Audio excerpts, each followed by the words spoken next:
28-ാം അധ്യായത്തിൽ നിന്ന് മറ്റൊരു വാക്യം വായിക്കും. 28-ന്റെ 6-ാം വാക്യം. അവൻ ഇവിടെയില്ല, താൻ പറഞ്ഞതുപോലെ ഉയർത്തെഴുന്നേൽക്കും. അവൻ കിടന്ന സ്ഥലം വന്ന് കാണും. അവൻ മരിച്ചവരുടെ ഇടയിൽ നിന്ന് ഉയർത്തെഴുന്നേറ്റു എന്ന് വേഗം ചെന്ന് അവന്റെ ശിഷ്യന്മാരോട് പറയും.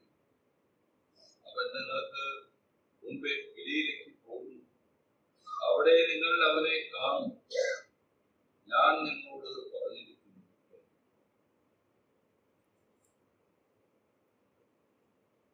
രാവിലെ നമ്മുടെ കർത്താവായ യേശുക്രിസ്തുവിന്റെ മരണപ്രതിദാനങ്ങളെ ഓർക്കുവാൻ, അവന്റെ കഷ്ടാനുഭവങ്ങളെ ഓർത്ത് ധ്യാനിച്ച് അവന്റെ കൽപ്പനകളെ ആചരിപ്പാൻ തക്കവണ്ണം കൂടിവന്നിരിക്കുന്നവരായ നമ്മുടെ ഹൃദയങ്ങൾക്ക് മതിയായ ചിന്തകൾ. എന്നാൽ നാം ഇവിടെ വായിച്ചതായ ആ ഭാഗത്ത്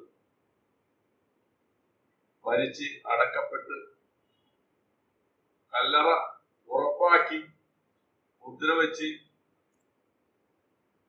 അങ്ങനെ കാവൽക്കൂട്ടത്തെ ഏർപ്പെടുത്തിയിരുന്നതായ ആ കർത്താവായ യേശുക്രിസ്തുവിന്റെ ശരീരം അവിടെ അധികാലത്ത് ശബത്ത് കഴിഞ്ഞിട്ട് അടുത്ത ദിവസം ആഴ്ചവട്ടത്തിന്റെ 1-ാം ദിവസം വെളുക്കുമ്പോൾ മക്കരക്കാരത്തി മറിയും മറ്റു മറിയും ഒക്കെ ചെന്നപ്പോൾ അവിടെ ശരീരമില്ല, അവരിവിടെയില്ല.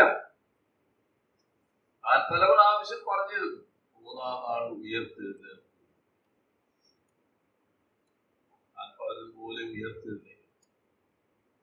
ഇന്ന് നമ്മുടെ കർത്താവായ യേശുക്രിസ്തു മരിച്ചടക്കപ്പെട്ടവനായിട്ടല്ല, ഉയർത്തെഴുന്നേറ്റതായ കർത്താവായ യേശുക്രിസ്തു സ്വർഗത്തിൽ വാഴുന്നവനായ കർത്താവായ യേശുക്രിസ്തുവിനെയാണ് നാം വീണുണങ്ങി ആരാധിക്കുന്നത്, നമസ്കരിക്കുന്നത്.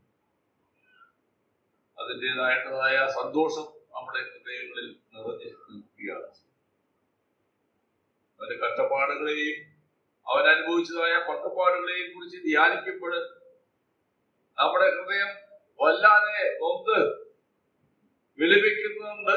എന്നിരുന്നാൽ തന്നെയും അതേ സന്ദർഭത്തിൽ ഉയർത്തെഴുന്നേറ്റവനായ കർത്താവായ യേശു നമുക്കായിട്ട് പക്ഷപാതം ചെയ്തുകൊണ്ട് ഇന്ന് സ്വർഗത്തിൽ പിതാവിന്റെ വലത്ത് ഭാഗത്ത് ഇരിക്കുന്നവനായ കർത്താവായ യേശു അതിനെ കുറിച്ച് ഓർക്കുമ്പോൾ ധ്യാനിക്കുമ്പോൾ നമ്മുടെ ഹൃദയം അതിന്റെ ഹൃദയത്താൽ നിറയുകയാണ്, നിറഞ്ഞ് കവിയുകയാണ്. എന്തുമാത്രം നാം കടപ്പെട്ടവരായിട്ടാണ് ഇവിടെ ഇരിക്കുന്ന നാം ഓരോ വ്യക്തി. രാവിലെ ദേശത്തും വിദേശത്തുമായിരുന്നായ പല പ്രിയപ്പെട്ടവരോട് ഒന്നിച്ച് ചേർന്നുകൊണ്ട്